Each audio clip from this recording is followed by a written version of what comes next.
bem-vindos e bem-vindas à série de lives do programa Educando para a Diversidade da TV Unesp. Estamos ao vivo em Bauru, Botucatu e Marília, em nosso canal no YouTube, Facebook e também no portal Educando para a Diversidade. Nosso tema hoje é Ciência e Diversidade. Como fazer ciência no espaço do patriarcado capitalista supremacista branco? Para participar dessa discussão, nós convidamos Mônica Abrantes Galindo, doutora em Educação, professora de Física da Unesp em São José do Rio Preto e coordenadora do Núcleo Negro de Pesquisa e Extensão da Unesp, o NUP. Convido também o professor Juarez Xavier, doutor em Comunicação e Cultura, coordenador geral do programa Educando para a Diversidade do Convênio Unesp Santander e presidente da Comissão de Averiguação das Autodeclarações de Pretos, Pardos e Indígenas da Unesp. E a nossa mediadora, Patrícia Alves, pedagoga, mestre em Comunicação, Informação e Educação em TV Digital, ativista do Movimento de Mulheres Negras e coordenadora do Instituto Omolara Brasil e apresentadora do programa Educando para a Diversidade aqui na TV Unesp. Patrícia, eu passo a palavra para você. Olá, Maíra, obrigada. Olá, professora Mônica, professor Juarez. É um prazer estar aqui com vocês para a gente bater esse papo, conversar sobre esse tema também muito importante agora nessas nossas lives do Educando para a Diversidade desse momento. Eu gostaria, assim, de começar trazendo para a nossa reflexão um episódio da Chimamanda Adichie. Quando, numa de suas contações de histórias, nos seus momentos de compartilhar as suas experiências, ela traz a experiência de que quando ela sai da Nigéria e vai estudar nos Estados Unidos. Ela traz esse episódio e ela traz isso justamente para falar sobre uma questão que ela denomina de o perigo de uma única história.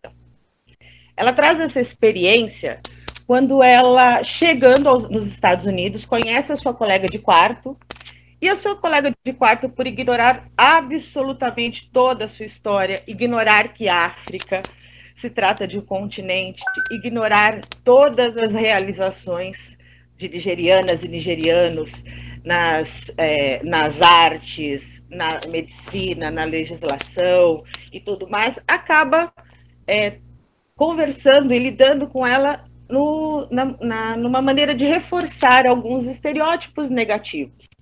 E ela diz assim, ela narra toda a história e diz assim, se a minha colega de quarto soubesse de todas essas realizações, de todo o potencial, de tudo como somos e realizamos, ela deixaria de propagar uma única história. A única história que ela ouviu e que ela se limitou a conhecer sobre a gente. Uma história que reforça estereótipos e que o perigo de se ter uma única história é que se rouba das pessoas a sua dignidade e torna difícil o reconhecimento da nossa humanidade compartilhada. A gente traz um pouquinho, a gente traz esse relato importante. Eu acho que isso traz para nós a importância da gente conhecer e do que o papel da ciência, como grande propagadora de uma única história, sobre tantos saberes e tantos fazeres tão importantes e acaba por justamente aqui no nosso tema acabar por só tornar um espaço de reprodução, de discriminações e de impossibilidades. E eu queria convidar vocês, então, para a gente começar essa nossa conversa a partir dessa reflexão. Professora Mônica, nossa convidada mais que especial hoje. Pessoal, muito boa tarde, Patrícia, boa tarde, Juarez, boa tarde, Mayra. Prazer muito grande estar com vocês. Uma honra dividir aqui com a Patrícia e com o Juarez. Juarez é nosso mestre e amigo, então muito bom estar aqui com você. Patrícia, quando você conta essa história, eu me lembro sempre de uma coisa que eu converso com os meus alunos a respeito dessa história, que nós, como eu trabalho com a formação dos professores de física, então, o quanto nós, nas nossas salas de aula, a gente acaba não reproduzindo essa questão da gente ter uma história só. Então, eu ouço uma história, por exemplo, do meu aluno mora num bairro mais afastado, ou meu aluno mora num bairro periférico, na comunidade, e aí eu, às vezes, tenho uma história só a respeito daquilo, né? Acho que ela, na casa dela, havia um menino, né, se não me engano, que trabalhava ali para casa, ia ali na casa, e a única história que eles tinham a respeito dele é: ele é pobre. E aí um dia ela visita a casa dele e vê que ele tinha uma taparia, um vaso, alguma coisa, que ela fala que ela nunca tinha visto uma coisa tão bonita na vida dela. E aí que ela se toca, que a única história que ela tinha a respeito daquele menino a respeito da pobreza dele. E ela não sabia que nada da família, que eles tinham história, que eles teciam, que eles faziam desenhos bonitos, história a respeito disso. Então, quando a gente pensa nessa questão da diversidade, isso tem tudo a ver, né? Quando eu limito, por exemplo, o meu aluno, ou a minha aluna também, né, se a gente pensar nas questões a uma história só, né? Ele mora afastado, ele não tem condições. Sem questionar essas coisas, sem entender que eu tenho uma série de outras histórias ali, eu limito e privo tanto a ele quanto a mim, quanto à sociedade, das possibilidades que essas crianças, pessoas podem ter. Então, eu preciso realmente fazer um exercício, e aí eu falo do lugar de professor, é um exercício que a gente tem que fazer direto, né? Quer seja em relação a essas questões sociais, quer seja quando a gente pensa em meninas, né? Eu sou professora de física, a área de exatas é uma área predominantemente masculina, né? Então a gente precisa ficar fazendo esse exercício o tempo inteiro, né? As meninas, sim, podem gostar, há meninas que gostam das ciências exatas, há meninas que têm potencial para se desenvolver. Eu não tenho um tipo só, uma possibilidade só para as minhas alunas e nem para os meus alunos, independente do lugar de onde vem, de onde convido, da cor da sua pele, da sua origem e de isso é um exercício que a gente, como professor, precisa toda hora respirar e falar: não, tem mais história aqui, tem mais história aqui. Talvez uma ideia interessante é que a gente, professor, possa ser um de histórias, né? Quais as outras histórias que estão ali atrás dos meus alunos e das minhas alunas que a gente pode estar compartilhando e alavancando, né? Alavancando as possibilidades deles. Assumir esse nosso papel de griot, professor Juarez? Fantástico, gostei dessa ideia, do papel de dona. E gosto dessa ideia de pluralidade de passados para a gente construir pluralidade de futuro. É um debate, uma discussão muito legal que nós fizemos há pouco tempo atrás com o professor Amilcar Pereira, da Universidade Federal Fluminense, né, do Rio de Janeiro. E ele dizia isso: a gente precisa procurar a pluralidade de passados para pensar a pluralidade de futuros. Essa história da Chimamanda, ela só poderia ser uma história de uma mulher negra e uma mulher intelectual africana, né, que tem feito um debate muito interessante. As mulheres negras, desde os anos 80, têm prestado a sua fala, do ponto de vista da estética, da política, para pluralizar versões.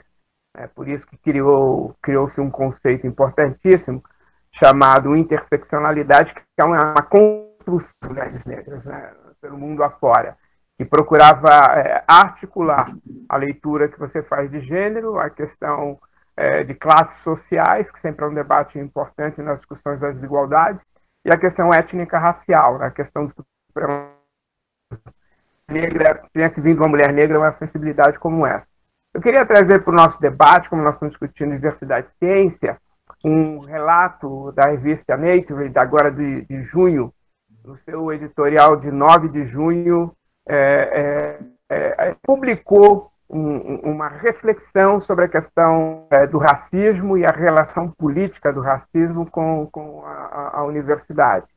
Como é que a universidade lida com isso, né? Como a universidade constrói essas visões e leituras políticas, né? Com o Amilcar, a gente debateu um pouco isso, né? O Amilcar é da Universidade Federal do Rio de Janeiro e ele trouxe para o debate Fanon. E a ideia era justamente isso, como é que nós podemos pluralizar ideias, debates. E a Nature faz isso nesse editorial, de um pequeno trecho, né, em que o título a Nature se compromete a trabalhar para acabar com as práticas antinegras em pesquisa. E ela chama os pesquisadores a partir da seguinte convocação: racismo sistêmico. A ciência deve ouvir, aprender e mudar. Um trechinho da fala dela, no meio do editorial, está lá. As negras e negros, incluindo pesquisadoras e pesquisadores, estão usando as mídias sociais para definir como deve ser a ação contra o racismo, chamando a atenção para dados de literatura sobre os processos necessários para tornar a academia e a ciência equitativas. Essa ação de denúncia em parte, porque há muito tempo as pesquisadoras e aos pesquisadores negros têm sido negado espaços e formas em instituições e publicações estabelecidas como essa revista. Reconhecemos que a nossa revista é uma instituição branca responsável pelo viés da pesquisa e na bolsa de estudo. O empreendimento da ciência tem sido e continua sendo cúmplice do racismo sistêmico e deve se esforçar mais para corrigir essas injustiças e ampliar vozes marginalizadas. Isso é que me parece ser a questão central. O que a revista está dizendo e que eu acho importante? Construiu uma narrativa única de ciência. E essa construção dessa narrativa única de ciência apartou parte da humanidade, ou seja, a população negra, do exercício plural de construir narrativas científicas. E isso se institucionalizou. Essa é uma questão central, né? A segregação e o racismo serviram de base para institucionalizar ações políticas e de organizações que desenvolvem pesquisa, que fazem pesquisa, que desenvolvem estudo, que forma pesquisadores, né? Institucionalizou uma situação segregacionista. Do ponto de vista físico, as pessoas não estão lá para poder fazer esse debate, essa discussão. Do ponto de vista das narrativas, porque elas não estão lá para poder fazer a construção das suas narrativas.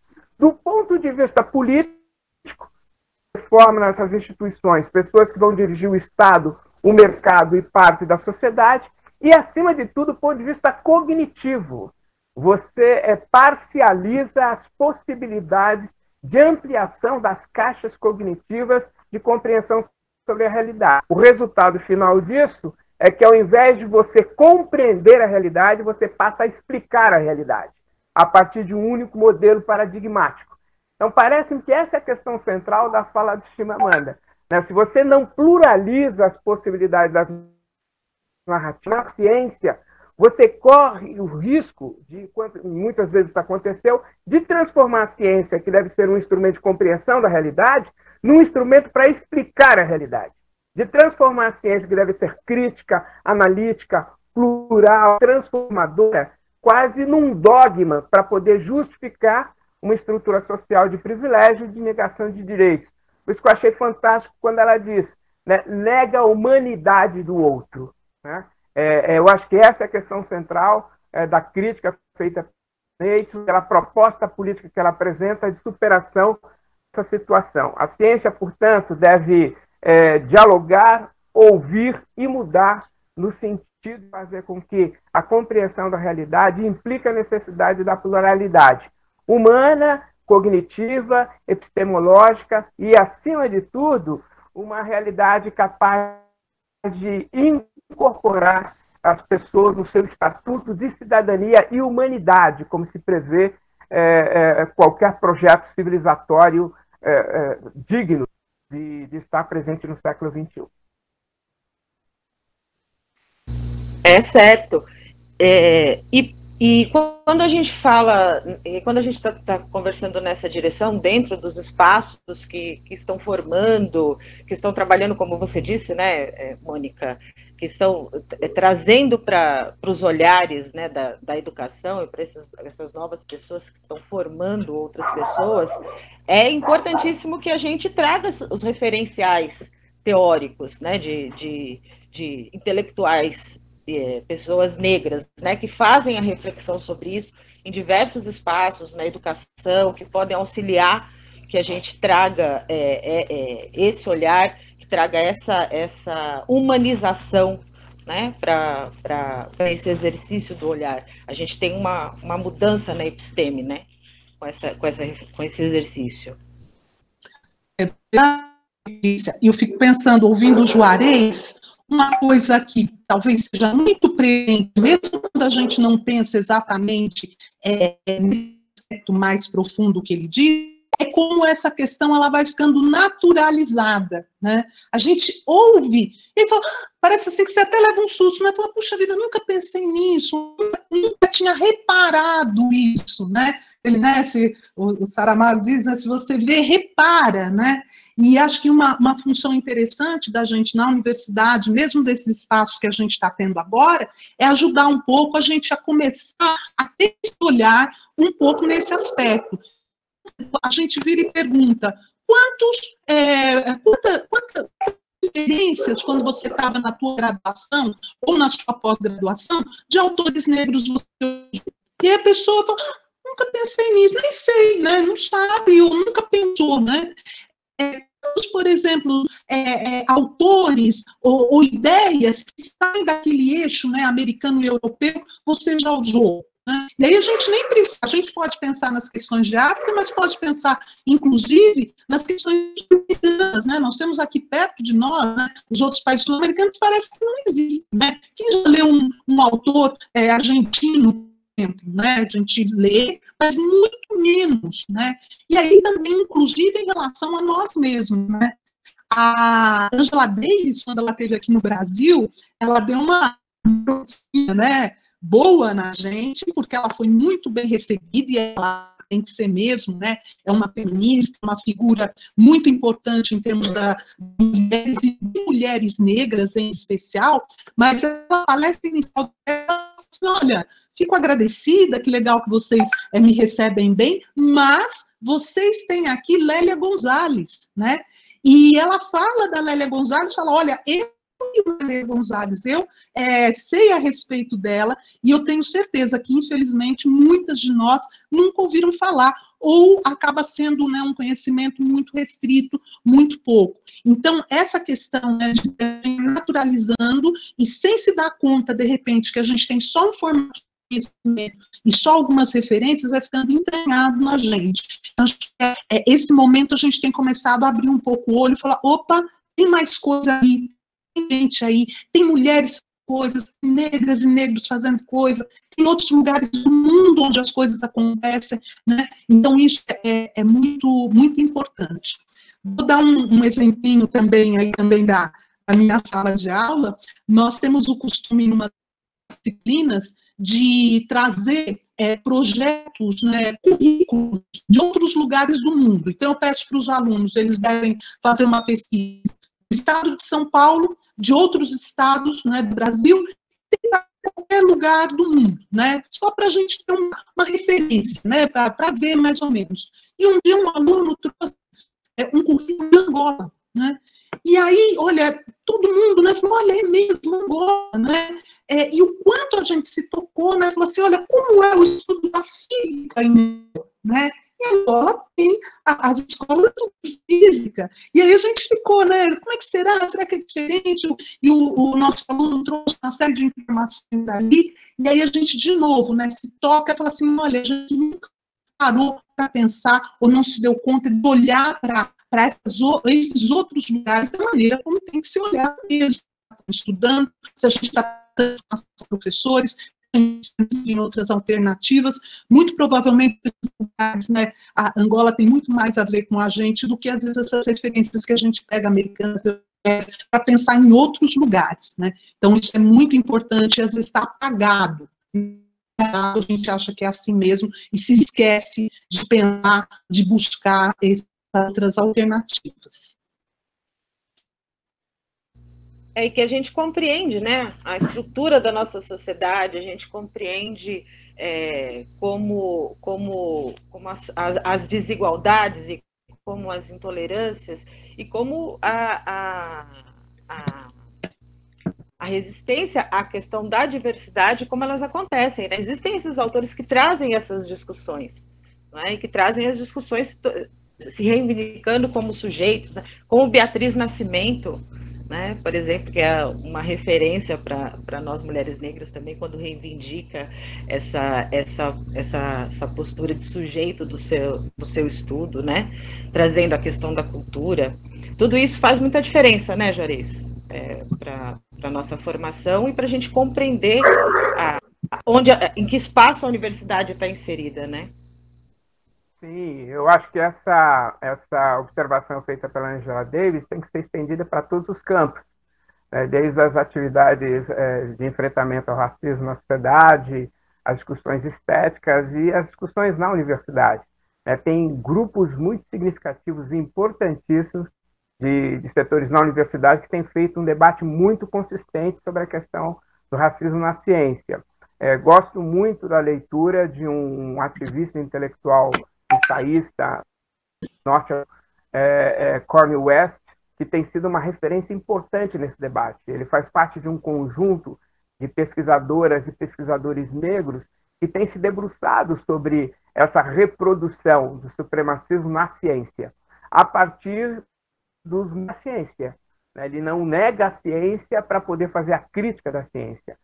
Ele se apropria dos instrumentos conceituais, teóricos e técnicos da ciência para poder fazer a crítica consistente a essa visão de ciências. Muitos outros pesquisadores fazem isso, mas o West ele consegue fazer uma abordagem que eu acho que é importante para a gente compreender a magnitude dessa situação. Cornel West, num ensaio, ele escreveu um ensaio muito importante, muito consistente, chamado A Genealogia do Racismo Moderno. É um texto em que ele faz um debate sobre as raízes do racismo moderno e aquilo que ele vai chamar como é que vem se constituindo desde a Revolução Científica, há 500 anos, que ele chama do supremacismo branco. Ele vai se dedicar ao debate político, como é que esse supremacismo branco vai sendo construído em algumas áreas importantes. Ele elege para fazer o debate teórico-conceitual dele um quadro teórico bastante consistente, de vários pensadores bastante consistentes do ponto de vista da genealogia e do aspecto da ciência, e ele elege 3 campos para poder deitar sua reflexão. O conceito de beleza se construiu no Ocidente, o conceito de cultura e o conceito de ciência. Segundo ele, esses 3 conceitos estão amarrados, articulados nessa história de quase 500 anos para a construção desse conceito de supremacismo. Na questão da beleza, o que ele vai discutir é que se inventa um conceito de branco, se inventou um conceito de branco, da mesma forma que você inventou um conceito de não branco. É uma invenção. E ao pegar um modelo para poder construir essa invenção, pega-se a estatuária grega, um conceito de beleza absoluta, impossível de ser atingido, sob todos os diversos possibilidades. É uma abstração de beleza, impossível de ser atingida.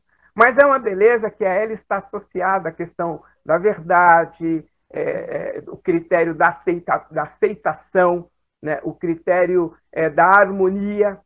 E ao associar essa imagem a esses valores, a imagem que não está diretamente associada a isso é considerada negativa. Então, você dá uma ação de positividade para a beleza estética baseada na estatuária grega, branca, e negatividade para outra ideia. Por isso que o preconceito afeta de forma muito brutal as pessoas não brancas na sociedade e pelo mundo afora, segundo Cornel West.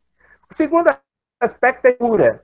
A ideia de que você constrói uma cultura, você projeta um projeto de cultura que cria um conceito hierárquico de cultura. Alta cultura e baixa cultura, cultura erudita e cultura popular.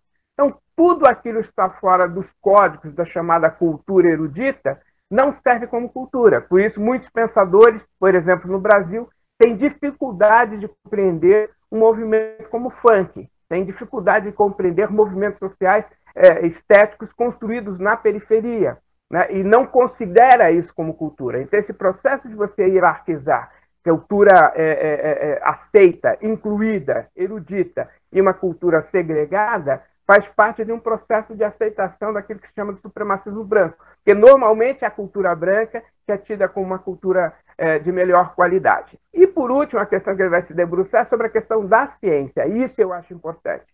Ele vai dizer que existem várias outras formas de você construir uma compreensão sobre a realidade. A própria ciência ocidental já falou sobre isso. Hegel fala sobre isso, sobre as categorias do particular, singular e universal. Lukács fala sobre isso. No Brasil, um pesquisador chamado Adelmo Genro Filho falou sobre isso aplicado ao jornalismo. Você tem outras formas de produzir um conhecimento sobre a realidade, que são conceitos estéticos considerados particulares, são conceitos singulares considerados você pode compreender a partir dos movimentos sociais, e os chamados conceitos universais que são a ciência. Essas três formas de produção de uma realidade, de compreensão sobre a realidade, ou aquilo que se chama realidade, alguma coisa que está além da subjetividade de quem está tentando compreender essa realidade, são três formas válidas.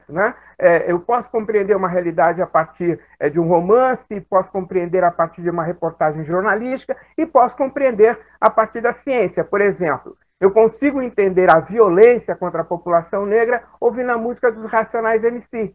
Eu consigo entender a violência sistêmica contra a população negra assistindo um filme como Faça a Coisa Certa, de Spike Lee. E eu consigo entender a violência racial contra a população negra lendo os textos do pesquisador antropólogo Kabengele Munanga. Então, são formas diferentes de você compreender a realidade. A questão é que o Ocidente hierarquizou isso. Colocou a forma de compreensão da realidade da ciência como sendo absoluta, impossível de dialogar com outras possibilidades. E apartou os conhecimentos vindos dos povos africanos, dos povos vindos da América, dos povos vindos dos setores da periferia do capitalismo. Então, o que o Cornel West diz é que é necessário você fazer um embate, um enfrentamento, para recuperar essa pluralidade de interpretações da realidade social. Esse é um papel de ciência. E parece que é uma tarefa que está colocada como função fundamental para os pesquisadores negros, para as mulheres que estão pesquisando na universidade, para os grupos LGBTI+, que estão pesquisando na universidade. Por isso que a pluralização física na universidade pode implicar também, num futuro próximo ou médio, depende aí da velocidade das políticas públicas, mas pode implicar também a diversidade epistêmica de produção de conhecimento na universidade. E todos vamos ganhar com isso. Então, essa visão apresentada pelo West me parece o caminho que nós devemos percorrer, em especial num país como o Brasil, que tem quase 56% da sua população autodeclarada negra, que tem um amplo manancial de conhecimento das populações originárias, as populações indígenas, que tem um amplo espectro de produção de conhecimento de segmentos sociais, hoje ainda colocados em situação de vulnerabilidade. Então, parece-nos que é necessária uma política pública que possa assegurar ingresso na universidade dessa população excluída para poder ter esse caminho da diversidade epistêmica, da diversidade teórica, na construção de uma ciência que atenda às aspirações e à necessidade plural do povo brasileiro. Então, nós temos na questão da política de acesso e a questão da política de permanência, dois pontos importantíssimos para a gente refletir sobre a construção, e a valorização desses saberes, não é verdade?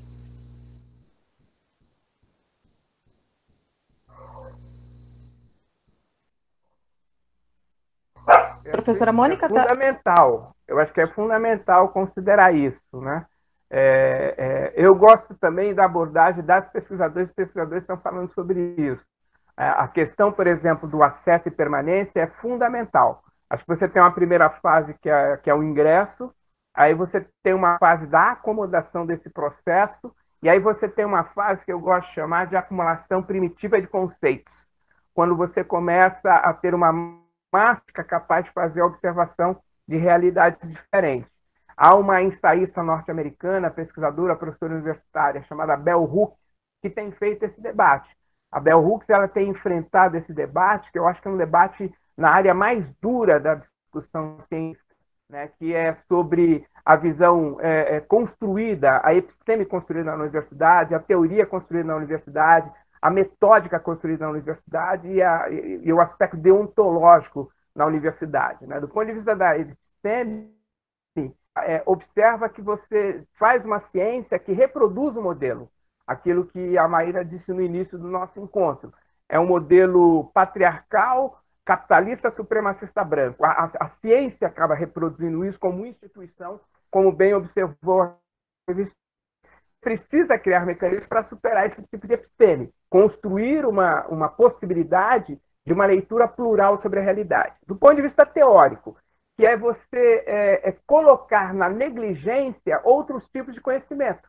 Né? Você tira do campo teórico uma coisa que a Mônica falou no início da fala dela. Você tem um amplo campo teórico, mas quando você vai observar o seu plano de aula de qualquer semestre, qualquer curso, você vai ver que o grosso dos teóricos são homens brancos da Europa e dos Estados Unidos. É uma pluralidade de pontos de vista. Então, a Bell Hooks fala sobre a necessidade de você avançar numa perspectiva de pluralidade teórica. Né? Do ponto de vista metódico, né? Um dos problemas centrais é que as ciências humanas, em especial, construíram uma ideia de que o outro não é sujeito, é um objeto.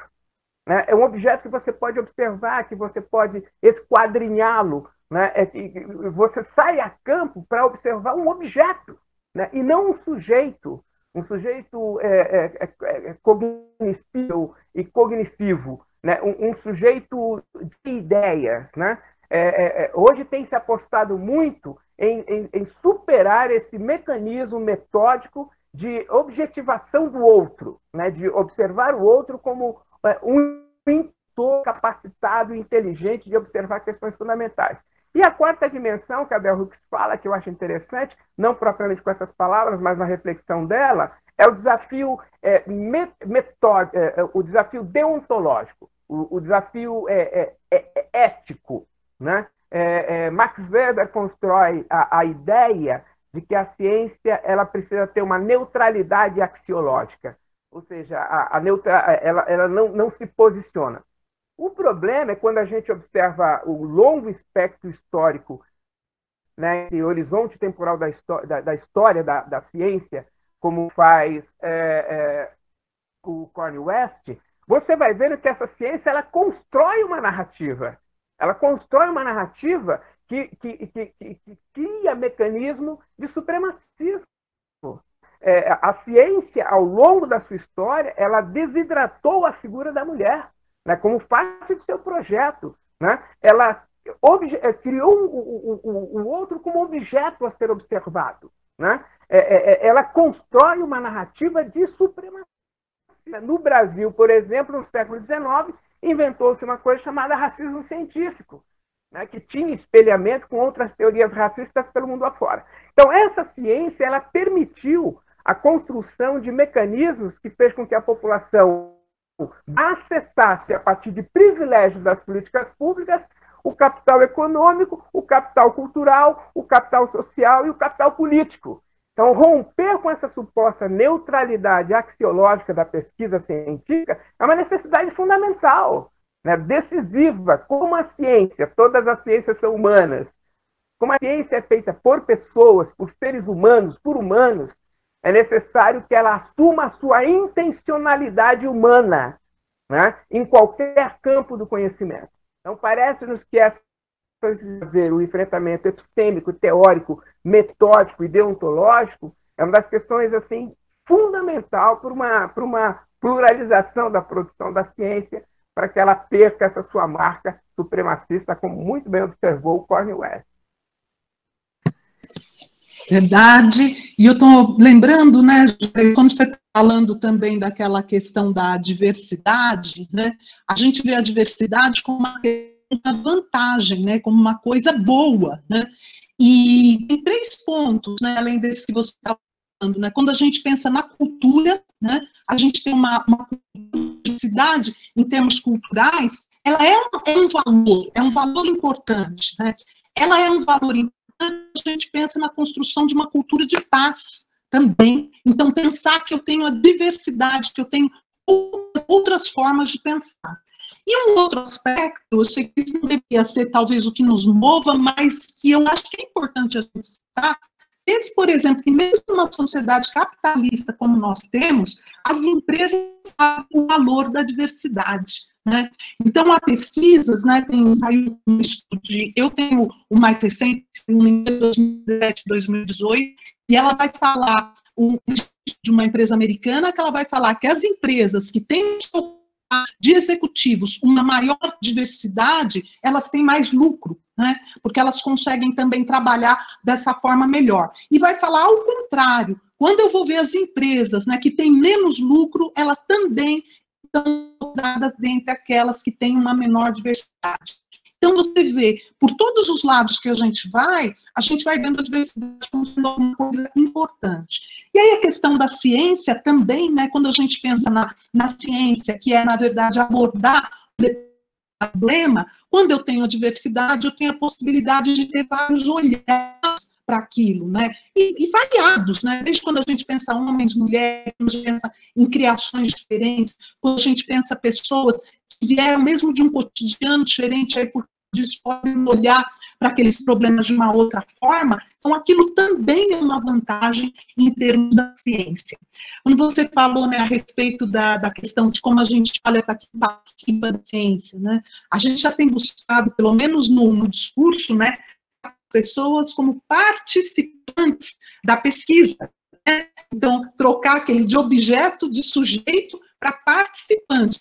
Nesse primeiro momento seja uma busca só na fala, né? A gente melhora o discurso, mas eu acredito que quando a gente começa a reparar nessas coisas, a buscar também o termo correto, vem primeiro termo, desenho ação, a gente começando a pensando nisso, né? Eu tenho participantes de pesquisa que não são sujeitos passivos e que eu vou e interfiro para poder ver alguma coisa, né? Eles são participantes ali da pesquisa também, né? E quando você estava falando sobre essa questão do racismo, né, e do racismo científico, e da gente ter a ciência, né, como sendo absoluta em termos de conhecimento, que triste, né? É o princípio do racismo, né? A gente tem a diversidade, não há problema na diversidade, não há um problema em nós termos cor de pele diferente, ela existe, está tudo bem. O problema é quando a gente começa a hierarquizar isso e falar quem é mais importante, quem sabe mais, fazendo outras associações com isso, né? E aí no conhecimento também, né? Diferentes formas de olhar, isso me ajuda, na verdade, a compreender melhor, né? Ver um fenômeno, esse exemplo que você disse, de maneiras multifacetadas, me ajuda a entender melhor, compreender melhor aquele fenômeno. Mas aí quando eu hierarquizo e falo, não, esse todos os outros não servem mais, aí eu já começo a perder e vou me perdendo realmente, perdendo as possibilidades de olhar e de compreender melhor essas coisas, né? E essa questão mesmo, né, da gente ter uma pluralidade, uma possibilidade de ver as coisas sob diversos aspectos, na verdade ela é boa para todo mundo, né, e a gente precisa então, na verdade, ficar atento para isso, que é no conhecimento, que é na relação, que é na cultura, que é no próprio trabalho, ela vai fazer uma série de diferenças.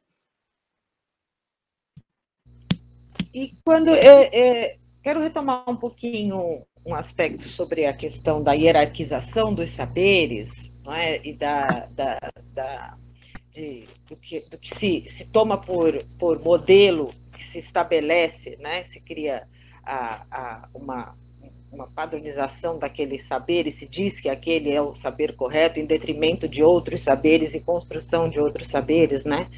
Nós temos aí para a nossa e a partir, né, dos saberes, por exemplo, do que a professora Nilma vai chamar de movimento negro educador, não é? Que é a conquista da Lei 10.639, e a nossa permanente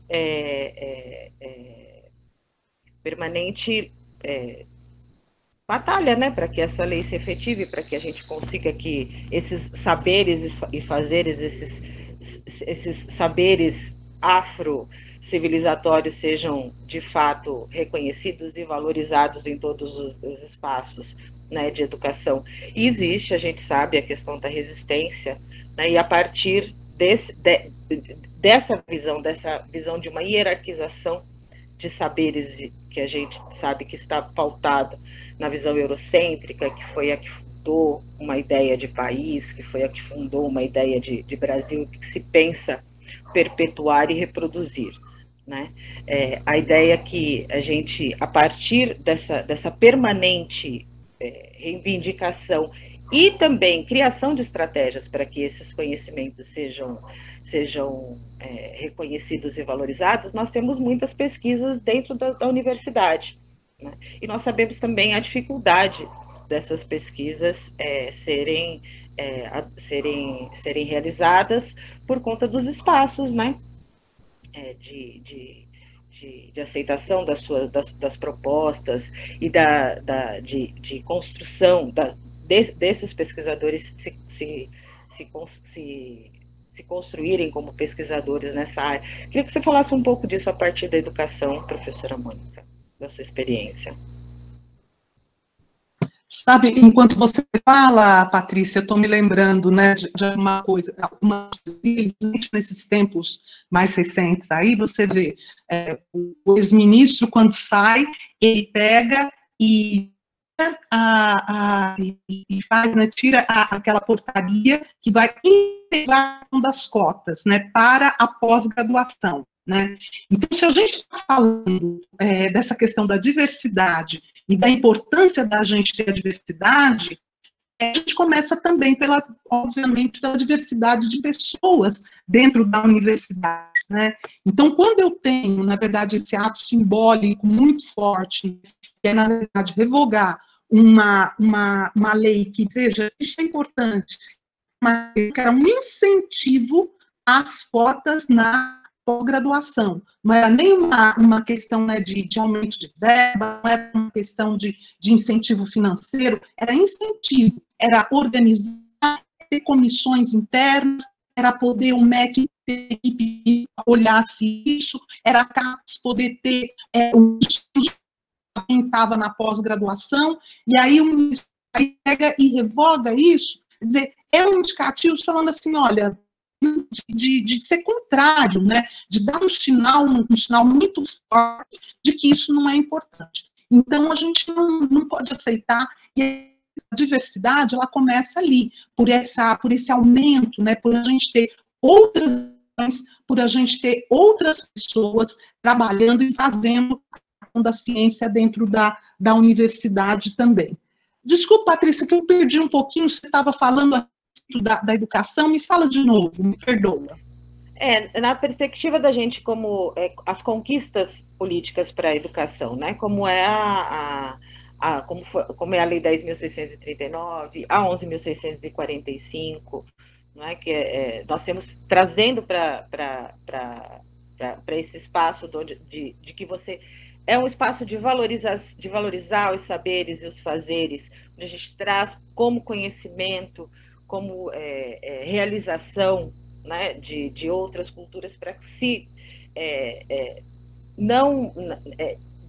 tirar esse olhar eurocentrado da educação, né, e trazer um pouco essa questão da diversidade, do quanto existe contribuição para a construção dessa nossa identidade de Brasil, né? E como esse é um processo difícil, né? Porque nós temos há tantos anos, desde 2003, essa legislação, e como ela está, como é difícil a gente fazer com que ela se efetive, mas que ela, e por trás disso está toda toda a estrutura, né, da violência do racismo, não é? É verdade. Agora, lembrei da liga que eu estava fazendo, que é o seguinte, né? Você vê, a gente tem a lei e em alguns momentos fica achando assim que ela já está posta, né? Você vê, você tem essa questão da lei há tanto tempo, que muda, que incentiva a introdução da história de África, tudo mais. Mas quando a gente chega assim, recentemente, há uma semana atrás, a gente tem um posicionamento de uma pessoa que é do governo e fala, não, vou tirar isso aqui. Então, é alguma coisa que a gente precisa estar lutando o tempo inteiro.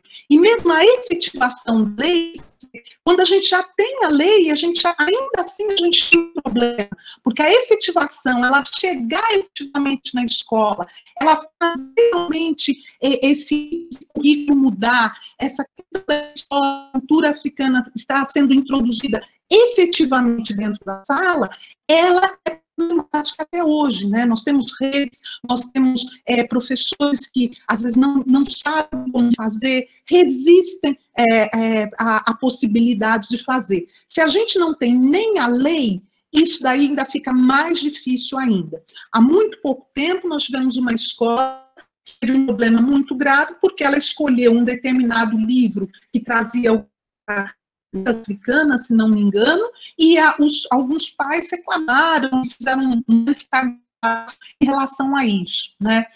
Nós temos, então, essa questão, por exemplo, das escolas, mesmo das escolas públicas, talvez até especialmente, dessa questão da história africana, e os professores, às vezes, dizem, mas eu não sei, eu não consigo, eu não tenho como ver. Então, é uma luta, né? A lei, ela é um passo importante, a gente precisa sentar que essas políticas públicas se efetivem e nos de apoio e de forma da gente se fortalecer nessa briga, mas ela precisa ser feita lá na outra ponta, né? E esse exemplo das 10, 9 dessas que estão falando a respeito do currículo, elas são muito disso. Outro exemplo, que já disse, é a questão das cotas, que a gente tem números muito interessantes e muito importantes em relação às cotas, né? Mas ainda assim, você vê a cada momento, a cada esquina, né? Parece que a gente vai ter alguém que quer jogar um balde de água fria, dizer que não pode, ou querer acabar com isso. Inclusive, você vê, nós tivemos há pouco tempo um dado muito interessante, de que os negros já tinham alcançado um percentual muito grande dentro das universidades, né? Sem sombra de dúvida, nós aumentamos dentro da universidade com as cotas. Mas aí tem outras perguntas, como você mesmo disse. E a permanência nossa dentro da universidade? E em que cursos nós somos maioria, né? Tem uma questão importante, né? Quais são os cursos que a gente ainda que nós já estamos conseguindo entrar, porque essa diversidade, ela precisa, sim, estar sendo divulgada não, ela está sendo permeada, ela precisa estar em todos os âmbitos da universidade. A gente olha, por exemplo, ao redor e perguntar e ver quantos professores negros você tem, né? Aumentado, verdade, mas a gente ainda tem muita coisa para fazer e pensar. Você quer comentar, Juarez? Eu gostaria da gente fazer essa leitura. Essa questão dessa construção desse conhecimento, assim, a participação, como nós conversamos lá com o professor Amilcar também, dessa participação da construção do conhecimento a partir desse movimento negro educador que traz e que reivindica as políticas e que traz uma mudança para dentro da universidade, quando o acesso das pessoas, o acesso dessas alunas, desses alunos, desses alunos modificam o modo de pesquisa, modificam o tema, modificam a cultura, o olhar, né? Causam todas essas mudanças que nós entendemos como necessárias para dentro da universidade quando a gente quer falar de diversidade. Sem dúvida. Só antes eu queria fazer rápidas observações, né? Quando soltou-se aquela pesquisa que havia mais negros matriculados nas universidades, eles estavam falando do sistema de ensino superior. Então, levando em consideração que vocês também estavam fazendo a avaliação das universidades particulares, que há muito tempo tem políticas de governo e Estado para favorecer o ingresso de alunos negros nessas instituições. Muitas instituições particulares são muito boas. Eu trabalhei durante 10 anos em universidades particulares, então tem realmente universidades muito boas, Mas não dá para comparar essas instituições com as instituições públicas que fazem pesquisa. Então, é necessário que você tenha alunos negros na instituição pública, porque é onde você faz pesquisa, é onde você tem possibilidade de fazer pesquisa. Uma coisa também que é interessante é como isso se institucionaliza. Né? A política, por exemplo, de reserva de vagas nas pós-graduação, ela não é recente, ela estava em curso há um certo tempo. Ela foi resgatada do debate quando o ministro suspendeu a portaria. Mas quando você olha também a institucionalização dessas políticas, foram poucas as pós-graduações no Brasil que adotaram tais políticas. Né? Na nossa universidade, a Universidade Estadual Paulista, tem um exemplo que eu acho muito importante. O curso de Geografia de Presidente Prudente, a sua pós-graduação, que é uma que tem a nota máxima da CAPES, tem nota 7. Para o ingresso dos alunos este ano, eles adotaram o sistema de reserva de vagas para o mestrado e para o doutorado. Né? É um período curto para poder fazer avaliação, mas eu tendo a crer, com base naqueles dados que nós temos hoje disponibilizados na graduação, é que os resultados tenderão a ser os mesmos. Você precisa dessa diversidade para potencializar as pesquisas.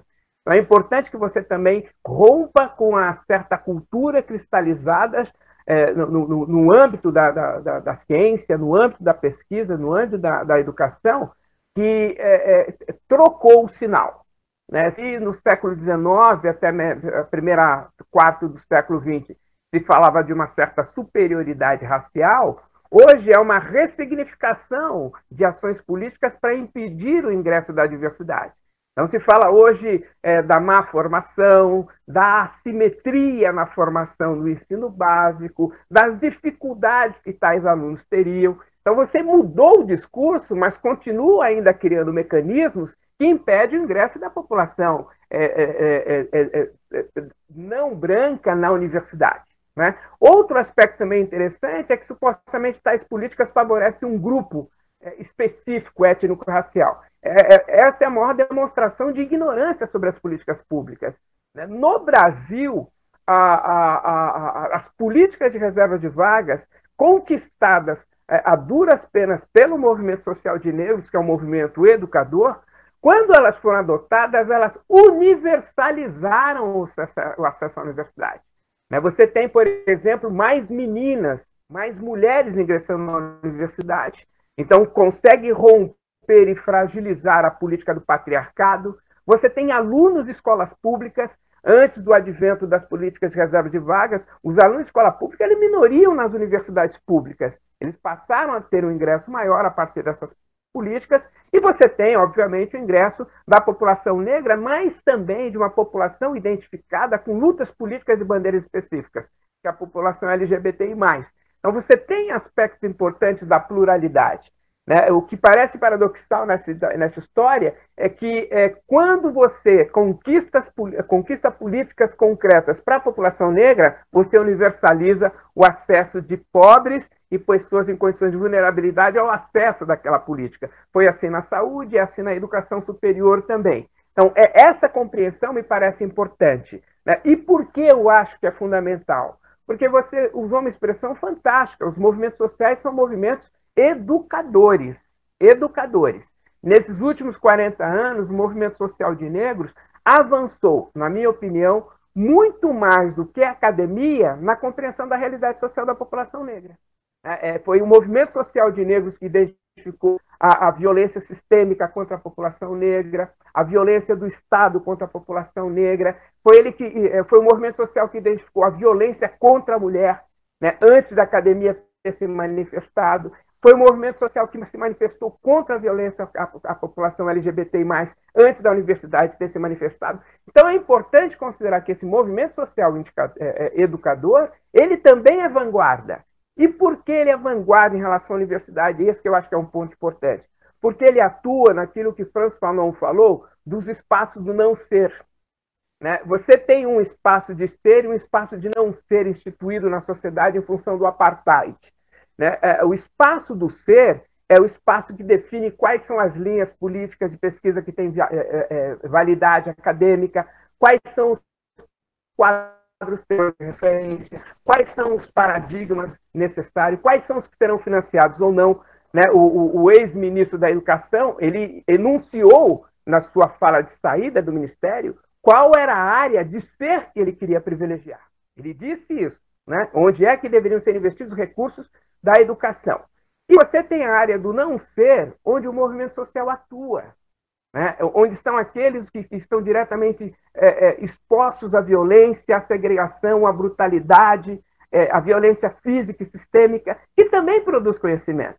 Então, o que eu acho importante é que nós precisamos ter uma política pública em que esses que vivem no espaço do não ser, onde todas as violências são permitidas, assistidas e muitas vezes potencializadas, para que eles possam entrar do espaço do ser e, a partir daí, produzir um conhecimento mais amplo, plural, mais espelhado à realidade política social brasileira. Aí sim você tem uma universidade que arranca pessoas do universo de não ser para que elas possam ser.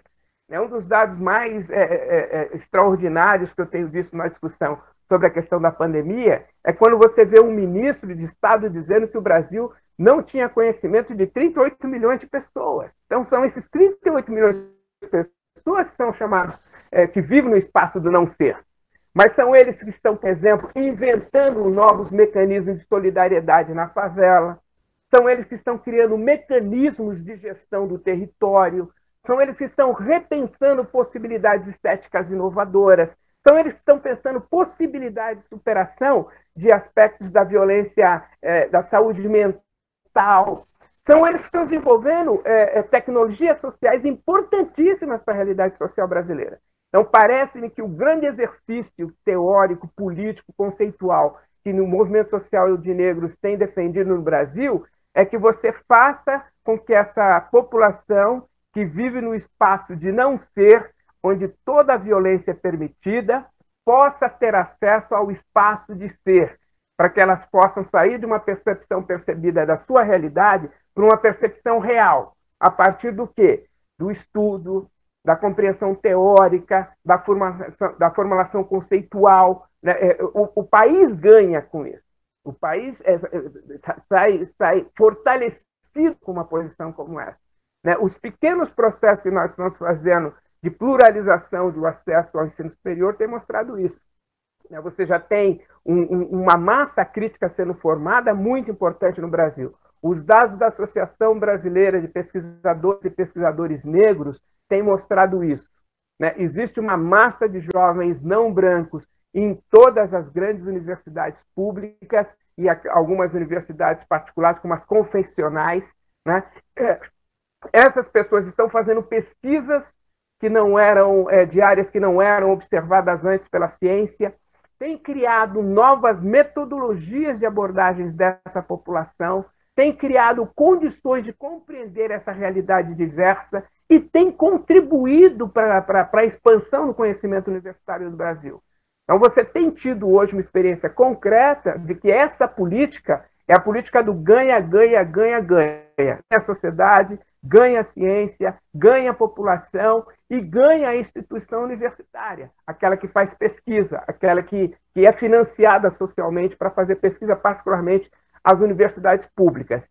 Isso é possível porque o movimento social educador compreendeu essa realidade, lutou para que se adotassem políticas públicas de Estado e de governo, e isso tem propiciado a mudança do processo. Eu acho que o processo não é tão acelerado porque nós precisamos mudar a cultura acadêmica, né? Mudar essa ideia, por exemplo, do conceito de meritocracia. Né? Todos os pesquisadores de desigualdade no mundo inteiro, todos aqueles que estudam a questão da desigualdade, todos, compreendem que numa sociedade desigual não há meritocracia, o que é a consagração de privilégios. Né? Todas as pessoas que estudam a questão da diversidade, no Brasil, Gessé Souza, por exemplo, tem feito esse estudo. Né? Você cria privilégios de acesso ao capital econômico, ao capital cultural, ao capital social e ao capital político e cria a ilusão de que isso é um mérito. Então, nós precisamos rever essa ideia de mérito acadêmico numa sociedade tão profundamente desigual como a sociedade brasileira. Alguns critérios que adotamos ao longo da universidade brasileira, desde quando ela foi inventada no século XX, e o ensino superior, desde quando ele foi inventado no Brasil no século XIX, né, 1808 com a Faculdade de Medicina, 1827 com a Faculdade de Direito, a USP, que é um fenômeno dos anos 30 do século passado, desde o momento em que nós construímos esse conhecimento, nós não fizemos a crítica da fundamentação da sociedade desigual em que o racismo campeava, que moldou, fundou e replicou tais práticas segregacionistas em todas as instituições, e a universidade não poderia ser a área onde isso não iria acontecer. A diferença é que a universidade tem condições, a partir dos seus subsunsores, das suas formações epistêmicas, das suas teorias, das suas metodologias, da sua deontologia, debruçar-se sobre essa realidade, fazer a crítica dessa realidade e propor mudanças. Não, eu acho que nós não temos que ter menos movimento social educador na universidade, nós temos que ter mais movimento educador na universidade. A universidade precisa dos movimentos sociais educadores para poder, de fato, reinventar a produção científica no Brasil. Há pessoas defendendo isso há muito tempo, e nas universidades brasileiras. O que nós precisamos institucionalmente, até para poder assegurar a diversidade, é trazer essas pessoas para que as falas delas, seus conhecimentos, suas pesquisas sejam conhecidas, para que a gente possa pluralizar as leituras sobre a produção no Brasil. Essa é uma questão fundamental e acho que é um mérito do movimento social educador. Verdade, né, Juarez e Patrícia? Quando você falou essa coisa da universalização, como é bonito isso, né? A gente virar a pensar, de repente a gente ataca, né, numa determinada linha, a vitória, na verdade, ela acaba servindo para mais pessoas, né? Na verdade, para um universo de pessoas que estavam sendo deixadas para trás, né? Eu tenho uns dados que eu gosto muito de comentar quando a gente fala dessa ação e também das questões das cotas, porque a gente tinha também uma série de mitos, né, em relação às cotas, que a entrada das cotas iam fazer uma série de coisas, como se fosse fazer estragos, né, na universidade e tudo mais. E tem um monte de mitos que são derrubados, né? Então, são alguns dados assim, muito interessantes. Fala o seguinte, né? Por exemplo, a nota de entrada da universidade iria cair muito por causa do começo das cotas. E aí você tem as pesquisas dizendo que a diferença entre as notas cotistas e não cotistas não chega a 5%. Os cotistas não terão condições de acompanhar as aulas, né? E aí, quando você vai ver as pesquisas e os trabalhos a respeito dos cotistas e não cotistas, a diferença de notas cotistas e não cotistas a 10%. Que os cotistas vão deixar a faculdade no meio, e aí a gente tem trabalhos que vão... Os cotistas existem menos da universidade do que aqueles que não são cotistas, né?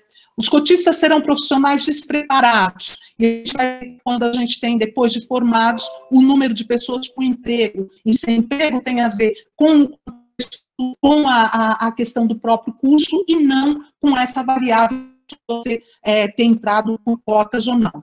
E as cotas vão exacerbar a questão racial no Brasil, e a gente, pelo menos, não tem sinais, ou não há evidências de que isso aumento de problemas raciais das cotas. A gente tem, na verdade, mais pessoas dentro da universidade, e isso acaba, a gente tendo alguns tratamentos que são importantes e que acontecem.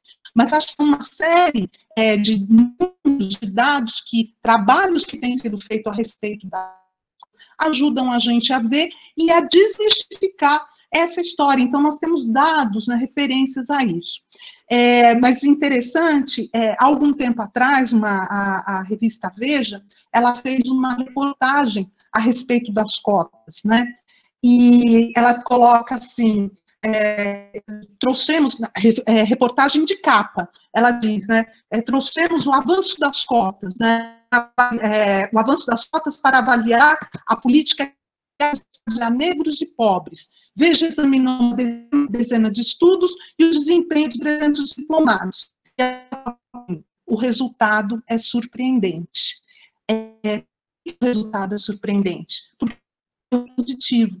Então, quando eu vi aquilo, eu falei, olha, veja, a revista não se importa de colocar na sua capa. É surpreendente, eu esperava que fosse ruim, né? A surpresa foi que o resultado está sendo muito positivo, o resultado é isso que o Juarez está falando, de você ter uma massa de crítica de pessoas não brancas, de outros assuntos, outros temas têm sido trazidos para dentro da universidade, outras pessoas têm podido acessar a universidade. E outra coisa que eu gostaria de comentar também, em relação a essa questão das pesquisas, né, das humanas e das tais pesquisas que são efetivamente importantes, né, que são as engenharias, essas outras coisas. Eu estava há um tempo atrás, uma sociedade científica, ela tem a Sociedade Brasileira de Física, na verdade, ela tem um grupo, né, que discute as questões de gênero e também de minorias e tudo mais, e um dia desses ela fez dentro de um programa que era tipo que trata de assuntos da física, ela fez uma discussão a respeito da questão de gênero, e foi inclusive um professor do Rio Grande do Sul que veio falar, uma palestra muito interessante. E nos comentários, uma pessoa falava muito ironicamente, né, que absurdo a gente ter um tipo de discussão como essa aqui, falando de mulheres na ciência, de minorias, falando dessa questão, e uma hora ele pergunta ironicamente assim, quando se a gente continuar nessa discussão, como é que a gente vai ganhar? Nós vamos ganhar muitos prêmios Nobel, né? Nós vamos alcançar muitos deles. E eu fiquei pensando naquilo e falei, olha, ele está equivocado, né? Quando a gente está fazendo essa discussão sobre cotas, sobre mulheres, nós estamos falando de prêmio Nobel, sim, porque quando a gente tira a possibilidade de mais da nossa população ter acesso a um conhecimento, a poder estudar, a poder fazer pesquisa, a poder se dedicar a esse assunto, nós estamos tirando, sim, a possibilidade de gente inteligente, capaz, nesse momento, sem essa possibilidade de trabalhar, sim, ganhar um prêmio Nobel, se dedicar a uma pesquisa que seja importante, que seja na física, na matemática, na química, onde eu achar que deve. Então, essas discussões que se fazem, essa preocupação, esse olhar para a nossa sociedade, que são as ciências humanas que ajudam a gente a ver, sim. A gente também está tratando as outras disciplinas, tratamos nossos alunos dentro da universidade, nos cursos ditos mais duros, nas áreas de exatas, nas áreas biológicas e de tudo mais. Então, nós precisamos de tudo isso. Então, na verdade, uma grande ignorância a gente achar que se qualquer movimento, eu preciso atacar só nas disciplinas que são de desenvolvimento tecnológico, eu preciso de ter isso distribuído e preciso pensar um todo, até justamente para que essas áreas tecnológicas, que a gente queira pensar nelas, elas também possam crescer dentro dessa diversidade e com possibilidade de ter mais gente diferente pensando sobre esses assuntos importantes, homens, mulheres, negros, não negros e tudo mais. Muito obrigada, professora Mônica, professor Juarez, por essa oportunidade de a gente estar problematizando esse espaço, né, essa discussão, tensionando esses espaços com essas pontuações assim tão importantes sobre as presenças, as diversas presenças importantes nesses espaços. Espero encontrá-la assim, outras vezes nesse debate. Agradeço muitíssimo a disponibilidade, viu? Senti muito bom, embora virtual, a gente foi bem próximo nesse momento. Mônica, muito obrigada. Patrícia, eu que agradeço, um prazer muito grande sempre estar com você, estar com o Juarez, Participar dessa conversa, dessa discussão é sempre muito enriquecedor para a gente. Espero, né, ter contribuído, espero encontrar com vocês em breve. Muito obrigada mesmo, um grande abraço. Um abraço, obrigada, Juarez. Agradeço o convite mais uma vez. Eu acho que é importante fazer esse debate no âmbito de um programa como esse, o Educando para a Diversidade. Ele ajuda a dar uma pluralidade naquilo que nós estamos discutindo, e a universidade tem um papel importante nisso.